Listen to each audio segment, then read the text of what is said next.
Hello students, today we are going to start 9th ICSE Biology chapter, that is Cell, the Unit of Life. This is second chapter basically. First chapter is very much easy, or it is very much simple to understand, because few terms are related and only few terms are given in that chapter that we would encounter in the next few coming chapters. So we would start with the chapter called as Cell, the Unit of Life. Now from formative years of our studies, we have been seeing that cell is called the unit of life. Now, what is the unit of life? Unit of life means the presence of cell is very much necessary for a life to be a living, or we can say if an organism is living, then the most important thing and the most important part that is responsible for it to be living is cell. So cell is called as the structural and functional unit of life.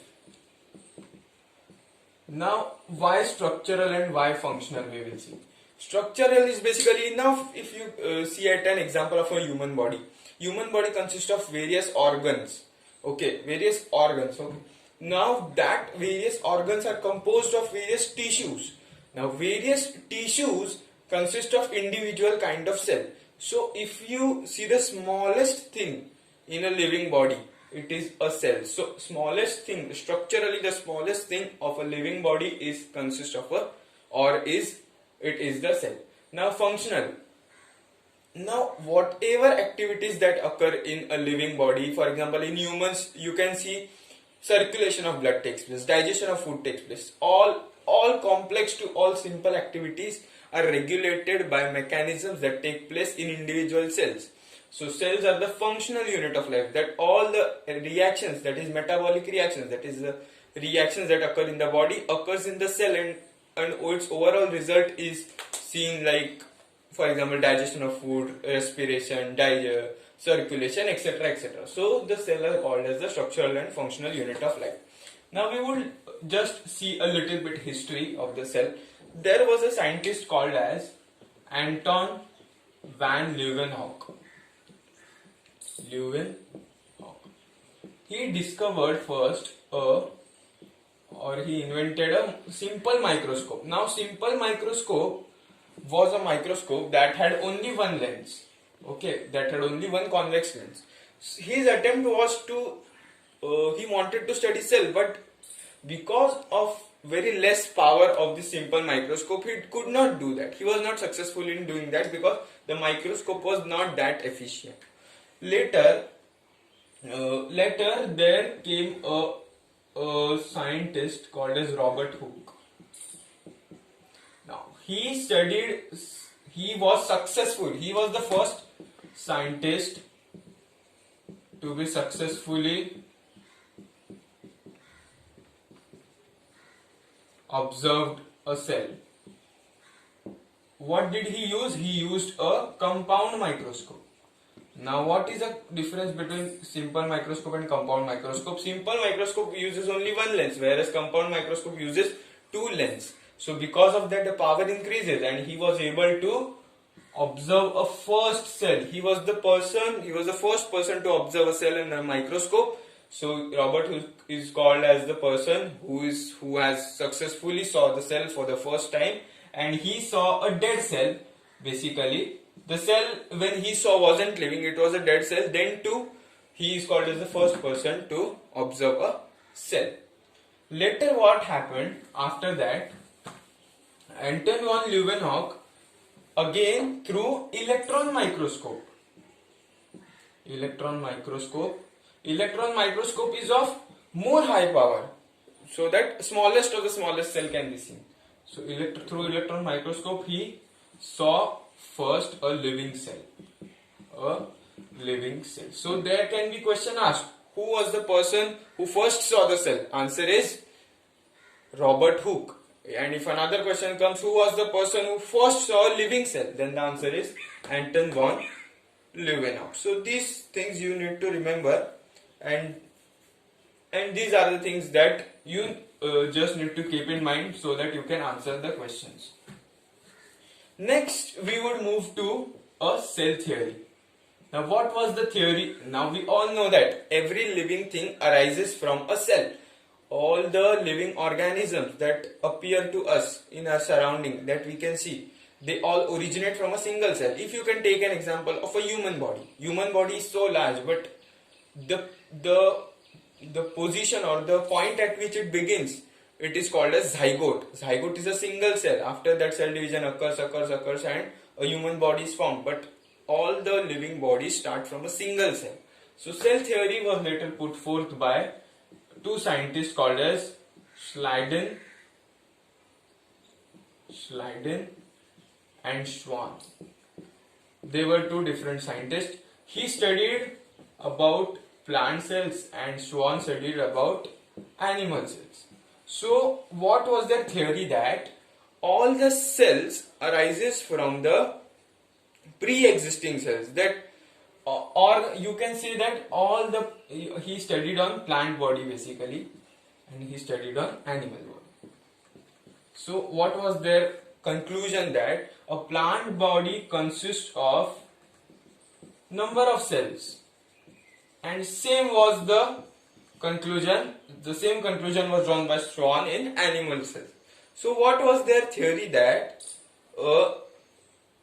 all the cells arises from the pre-existing cells. That is, they were basically in general they said that every living organism is consists of large number of cells. Basically, this was the only thing that they stated in their theory. Later, what happened is, based on the theory of Schleiden and Schwann, another scientist came called as Rudolf Virchow. Now, Rudolf Virchow, what did he say? The famous statement that we know is omnis cellula acellulae. Omnis cellula acellulae. This is a Latin term, okay? The translation of this is, what did the Rudolf Virchow said? Omnis cellula acellula, that is, all cells arise from pre-existing cells. That is, whatever cells we see today, if you see a cell, that means the cell itself has been arose from a same type of previous cell. So each cell gives rise to a new cell. So all cells arise from the pre-existing cells, that is omnis cellula acellula. So basically this was the statement put forward by Rudolf Virchow, and it was accepted by the whole fraternity, whole world, because it was very aptly correct. So we would just write down the cell theory in 3 points. Yes. First is, cell is the smallest unit of structure. According to the cell theory, the conclusions drawn by experiment, a cell theory was proposed which contained 3 points. Cell is the smallest unit of structure of living things. Okay. What was next? It is now structural component has been done. Now cell is the functional unit of all living things. Okay. And third was, all cells arise from pre-existing cells. So these are the 3 points. First was the structural component description, next was functional component, and third was that from the Rudolf Virchow, that is, all cells arises from the pre-existing cells. Now that we have discussed structural unit, why it is called a structural unit? Because it is the smallest part of a living body. It is the smallest structure which helps in formation of large structures, like from cells to tissues to organs, and organs to organ system. So that is why it is called a structural unit. And functional unit, why functional unit? Because all the functions, all the complex functions that takes place in our body are responsible for its occurrence in a single cell, where various chemical reactions occur and various functions are given out. Now see, on the basis of classification of cells, okay, classification of cells. on basis of, first is number and another is sizes. On basis of number also the cells have been classified like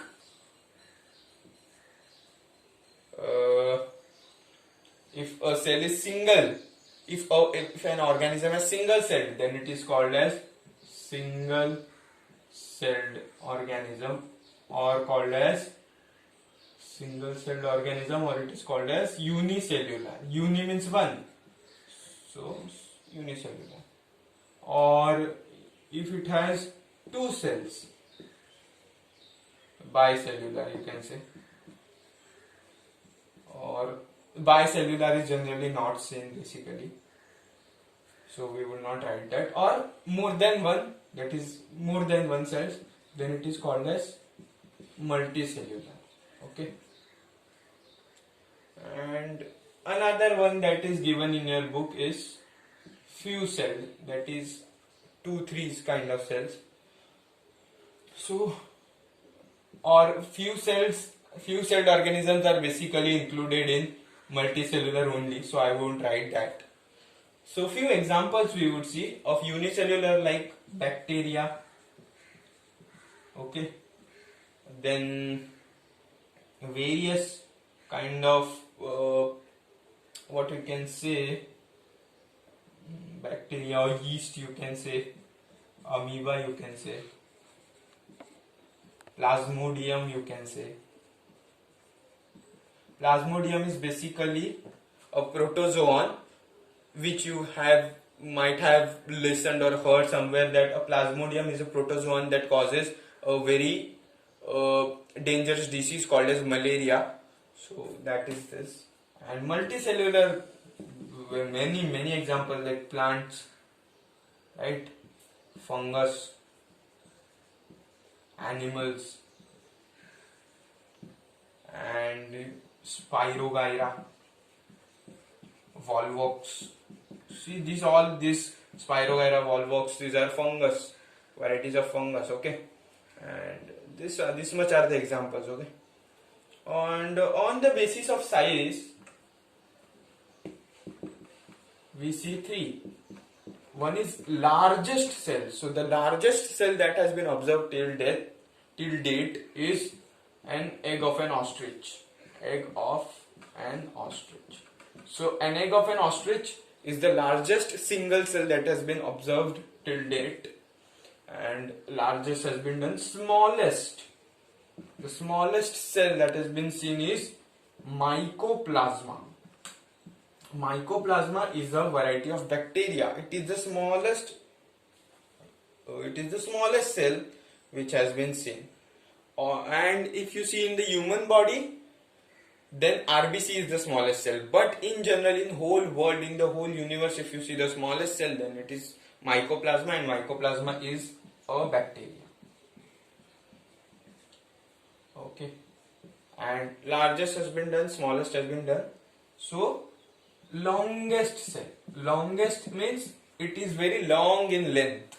Okay. There is a difference between largest and longest. See, there is a general knowledge question that the largest river in the world is. The answer is Amazon River. But if the question is the longest river in the world, then the answer is Nile. So there is a difference between largest and longest. Remember, longest is nerve cell. Nerve cell means neuron. Okay, neuron that transmits signals. Okay, signals towards the brain. Okay, so these are the examples or classifications of the cell that you can see. Now moving in the further discussion, we see different varieties of shapes of the cells seen. So first is RBC. See, RBC is seen in human bodies. It is biconcave in shape. Biconcave like this. Second is WBC. It is amoeboid in shape. Amoeboid means any random shape. Third is nerve cell. Nerve cells are long, very long cells. Like it is like this kind of. You might have seen. Okay. It is a nerve cell with nucleus at the center. So it is very long. Next is muscle cell. It is contractile basically. So why contractile? Contractile is basically Proteins are present in the muscle cells that help it to contract. See, we contract our muscles of the body, okay? So contractile are the proteins present in the muscle cell which helps the muscle to contract. Next is the guard cells. Guard cells are seen in the, yes, in the leaf surface. Yes, in the leaf surface the guard cells are seen, which we very famously know as stomata. So guard cells are kidney shaped or bean shaped. So these are the various varieties of shape that can be seen. Now moving further, we would we would discuss the parts of the cell. Okay, it is one of the most important part of this chapter. What are the parts of the cell? Parts of the cell. So three most important parts of the cell here we are going to see. First is cell membrane. Next is cell membrane, or also called as plasma membrane. Next is nucleus, and third is cytoplasm. So giving a brief overview of this, cell membrane is the outermost structure of the animal cell, okay? There is another structure called as cell wall, but it is present only in plant cell. But plasma membrane or cell membrane is present both in animal and plant cell, so it is the outermost structure of the animal cell. I am saying like this now.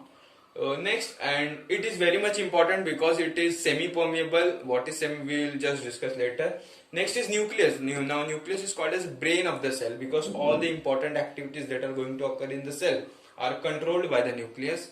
And next is cytoplasm. Cytoplasm is the jelly-like substance, a matrix which is present between the cell membrane and nucleus. Like if this is a cell and this is the cell, this is the plasma membrane, this is nucleus, then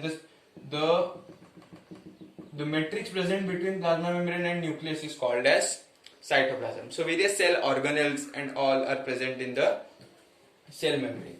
So various cell organelles. What are cell organelles basically? In human body, our body works very properly. See, for example, circulatory system.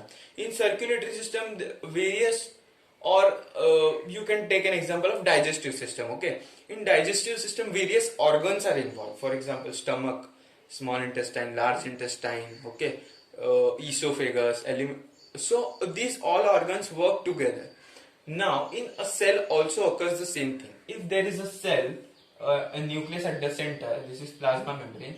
In cytoplasm of the cell, various cell organelles are present, which will perform their individual functions so that the whole cell can work properly.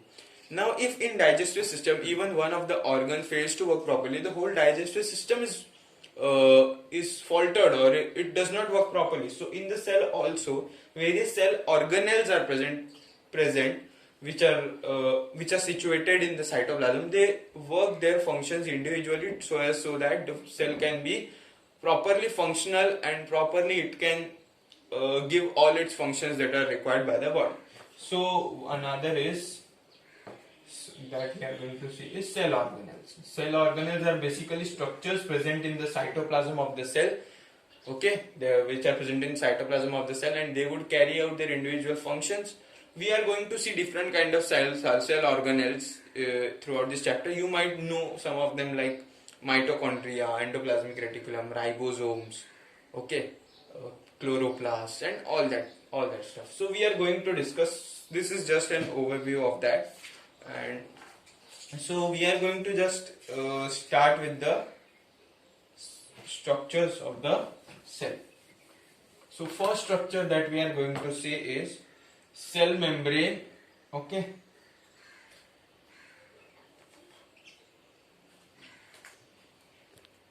So cell membrane, it is we are just note down the points in your notebook so that you can refer to it very easily, and just remember the important things that I am trying to showcase over here. Cell membrane is also called as plasma membrane.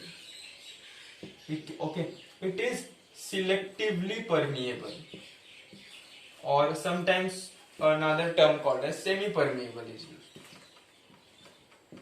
Now, what is the meaning of selectively or semi-permeable?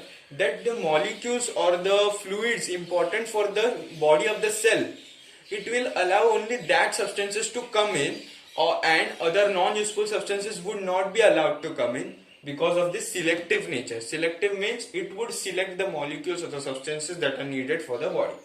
So small pores are present on its surface. Small pores are present on its surface, and it is a living structure.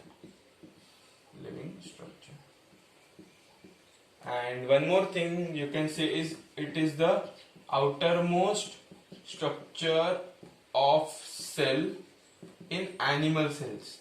Why animal cells? Because in animal cells cell wall is absent. Cell wall generally is the outermost structure, but it is seen only in plant cells. So in animal cell we say that, so like this of a general cell, a structure is like this: plasma membrane or cell wall or cell membrane. Sorry. This is cell wall. Inside it is cell membrane, and this is nucleus. So outermost structure seen here is cell wall, but in animal cell the cell wall is absent. So we say that the outermost structure is cell membrane. So these are the points you need to remember about cell membrane. Okay. Now let's come to cell wall. It is hard and rigid structure. Okay. The plasma membrane was flexible kind of structure, or cell membrane was a flexible kind of structure, but cell wall is hard and rigid structure. It is freely permeable. Freely permeable means it will allow all the substances to come in. Sab log aa jao. It is like this, freely permeable. The cell may have its use or no use. The cell wall is not concerned with it. It will allow all the molecules to come into it. And another, it is the outermost structure of plant cell, and it is absent in animal cells. So these are the points that you need to remember about. First was, this is second. First was cell membrane, and next is cell wall. Now, what we are going to see next is cytoplasm. Now, cytoplasm, what is cytoplasm? It is a jelly-like matrix or substance seen in jelly-like matrix or substance seen in cells between the plasma membrane or cell membrane and nucleus. It is a jelly-like substance seen between plasma membrane and nucleus. Various cell organelles are embedded in it. Various cell organelles are embedded in it. Means various cell organelles are present in it. So one by one we are going to see the various cell organelles now. So these were three structures: cell membrane, cell membrane or plasma membrane, then cell wall, and now cytoplasm. Now in cytoplasm various cell organelles are present. So we are going to see one by one each the function of each of the cell organelles. So let's start with that. Now first structure, most important structure we are going to see is endoplasmic reticulum. It is double-walled irregular structure. Okay, it is a double-walled irregular structure. It is of two types: rough endoplasmic reticulum and smooth endoplasmic reticulum. Now why it is called as rough? Because its structure appears as rough because it has ribosomes attached to it. What is attached? Ribosomes are attached. And it is smooth because no ribosomes are attached. So what is the function of the rough endoplasmic reticulum? Because of the attachment of ribosomes on its structure, its function is protein synthesis. Now remember, wherever you see ribosome, the only function responsible would be protein synthesis. Okay. Now moving on to the smooth endoplasmic reticulum, it does not have ribosomes attached, so its function is synthesis of lipids. Synthesis of Lipids are basically small fat molecules. So synthesis of the small fat molecules is also done by the smooth endoplasmic reticulum. So you need to remember this. Endoplasmic reticulum is double-walled irregular structure. It is of two types, rough and smooth. Rough is called so because it has ribosomes attached to it, and smooth does not have. Rough endoplasmic reticulum's function is protein synthesis, and that of the smooth is synthesis of lipids. And next structure that we are going to see is ribosomes only. So ribosomes are present in the form of attachment on the endoplasmic reticulum, that is rough endoplasmic reticulum, and they are also present like small molecules into the cytoplasm, like free substances present in the cytoplasm. So basically its function is protein synthesis. Okay, so protein synthesis, and they are also called as protein factories. So this was it. Third structure that we are going to see over here is one of the most important structure is mitochondria. What is mitochondria? Mitochondria is a double-walled structure. Okay. Its inner wall is folded. Its inner wall has foldings called as cristae. Very much important. Its inner wall is folded, called as cristae. Now, what is the function of mitochondria? It is called as powerhouse of the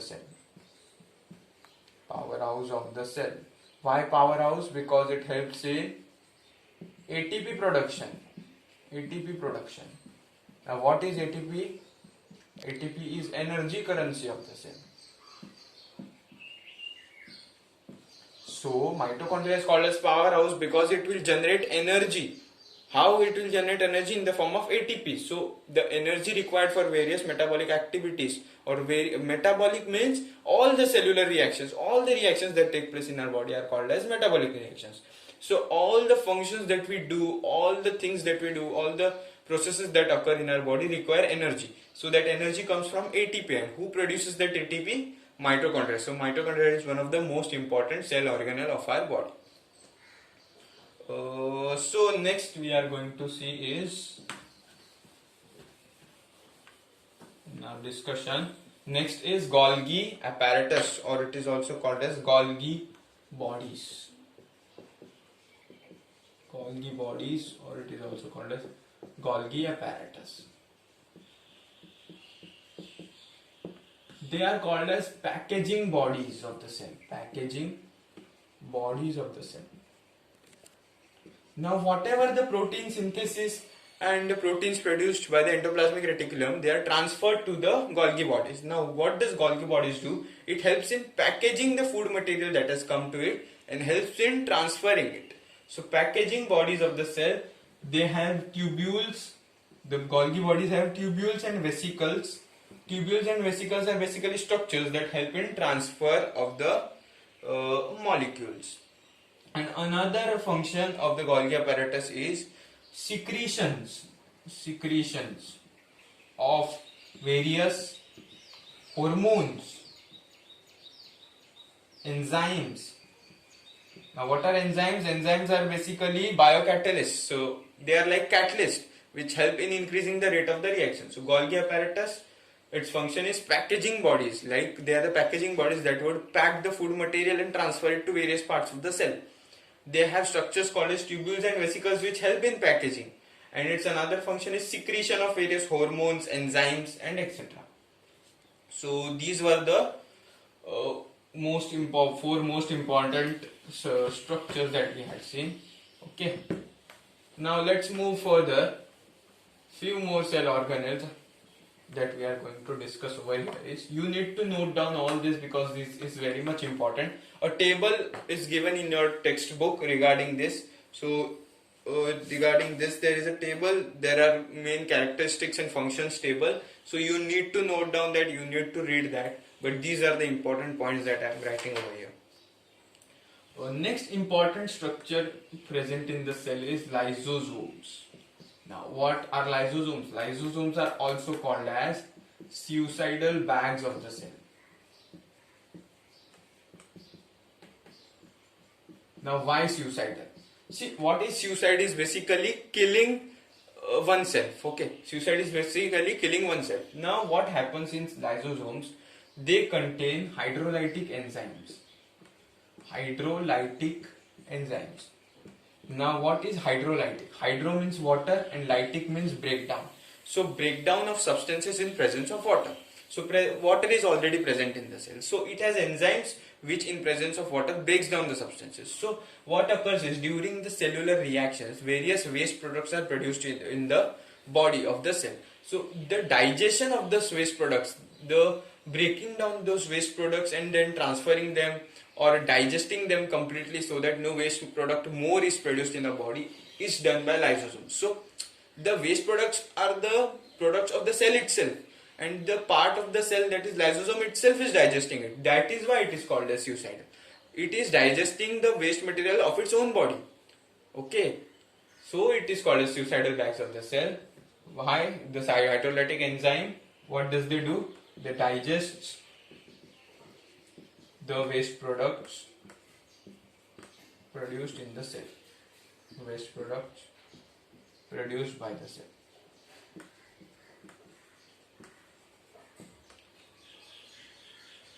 Okay.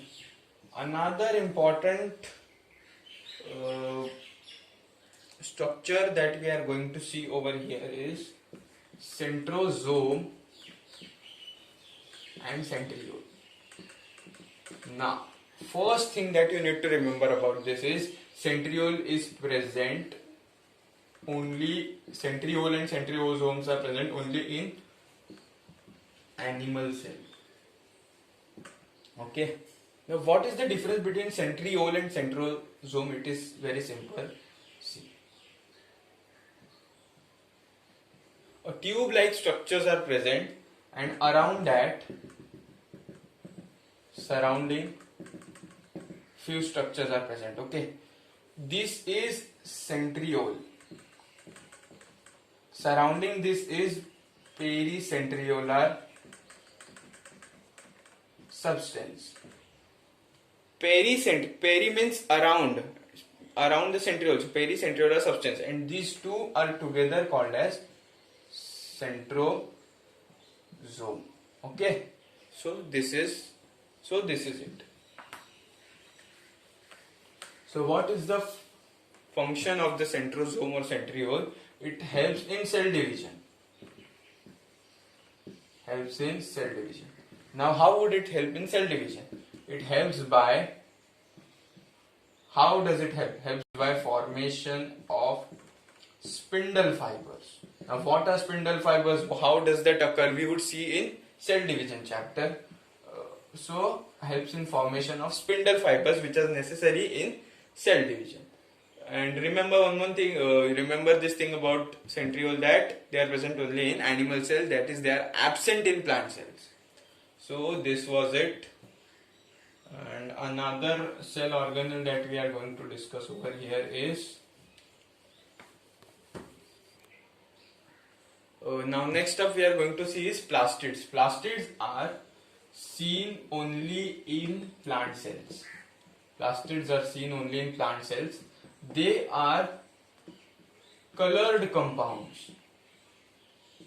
They are colored compounds due to presence of pigments. Due to presence of pigments. Various pigments are present in it which give it different kind of colors. So on basis of that it has been classified into three. No pigment.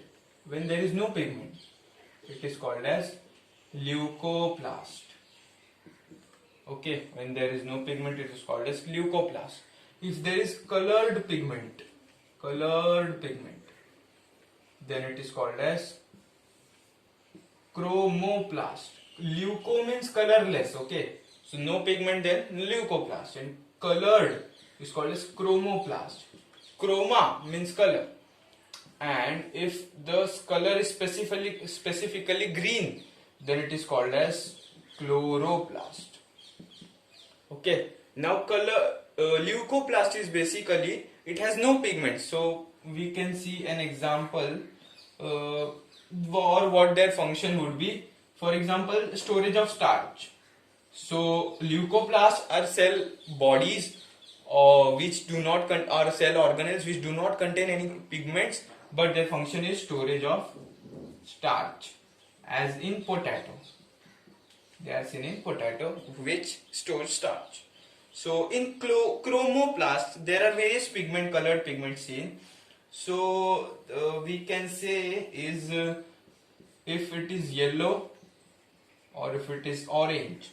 If it is yellow, then the pigment name is xanthophyll. What it is? Xanthophyll.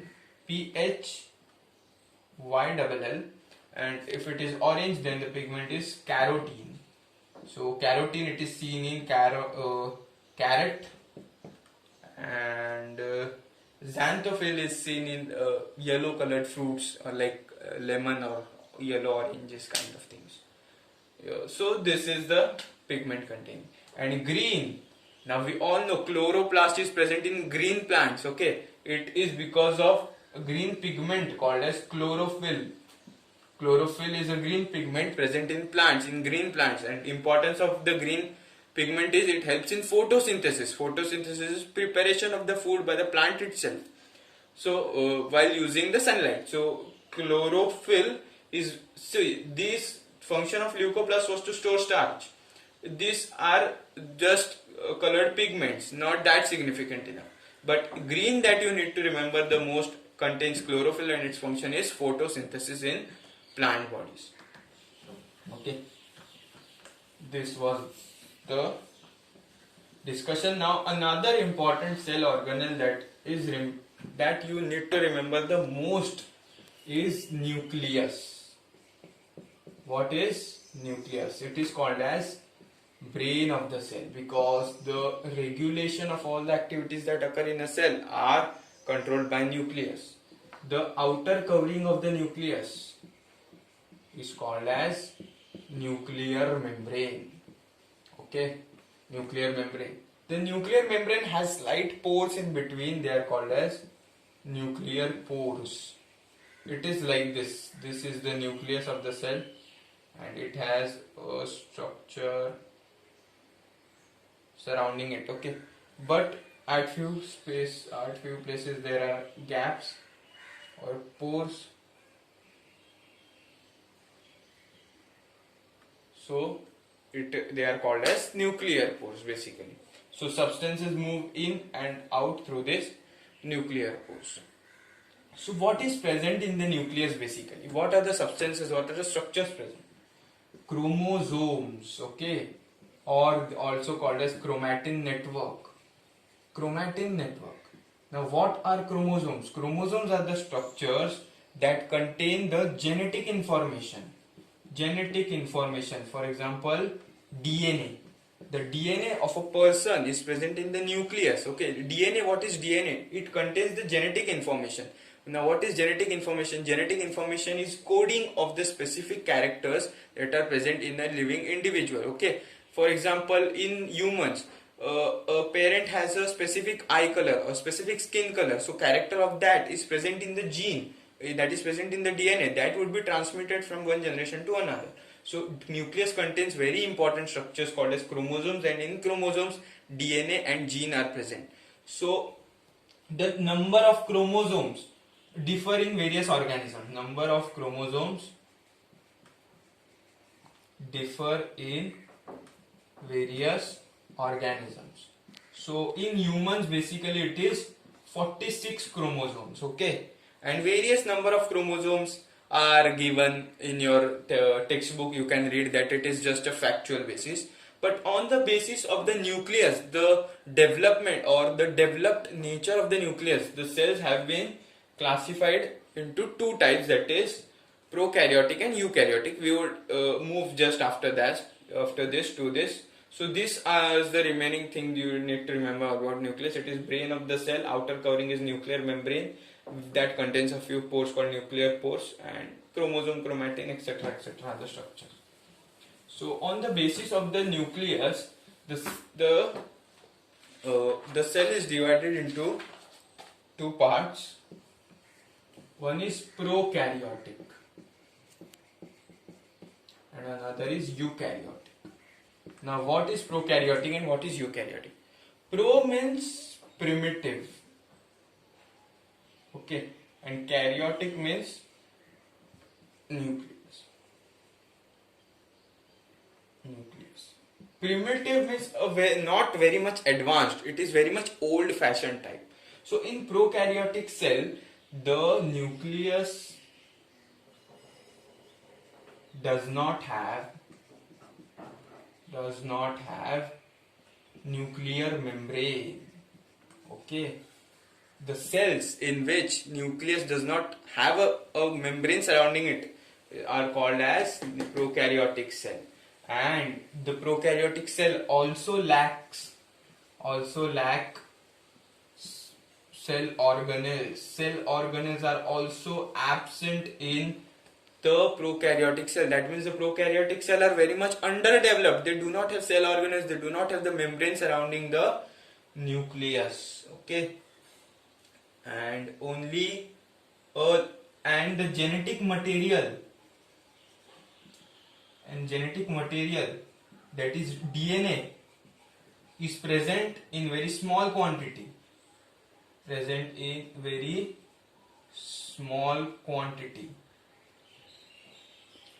So these are the things that you need to remember. We would write them as the difference between, okay, the prokaryotic cell are the cell that do not contain a membrane surrounding the nucleus. They do not contain the cell organelles, which are very much important, and the genetic material which is present generally in the nucleus. Here it is scattered, not very much present in the nucleus, or if present it is very small in quantity. But in eukaryotic cell, the nucleus has the nucleus is surrounded by nuclear membrane. The cell organelles are present, and the genetic material is present in large quantity also. So these are the things that you need to remember about this. And a few examples of the prokaryotic cell is bacteria, and of the eukaryotic is human cell, okay, plant cell, or euglena you can say, fungus you can say. Euglena is a type of protist. You will later on learn there are various kingdoms, you will learn in that, but just remember euglena is a kind of protist, and fungus, etc. So these are the difference that you need to remember in prokaryotic and eukaryotic cell.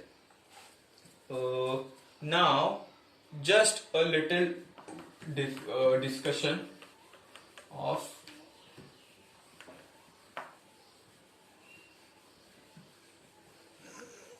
structure called as protoplasm. What is protoplasm basically? You can just note it down, okay? What is protoplasm basically? It is the living substance that is present in the cell. If a cell is living, then it is called so because of the presence of protoplasm. So protoplasm is nothing but, you can say, nucleoplasm. See, one thing I forgot to mention, the nucleus. The matrix present in the cell is called as cytoplasm. So the matrix present in the nucleus is called as nucleoplasm. The nucleoplasm plus cytoplasm, okay, plus cell membrane, etc. They are together all called as protoplasm.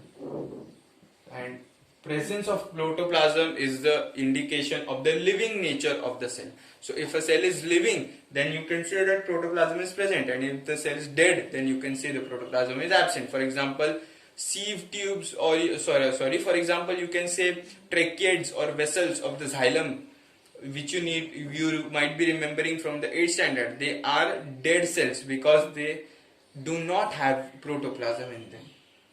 So this is about protoplasm. And what are the elements present in protoplasm are water, proteins, carbohydrates, fats, salts. These are the various elements, additional elements which are present in the protoplasm, or basically the complete cell.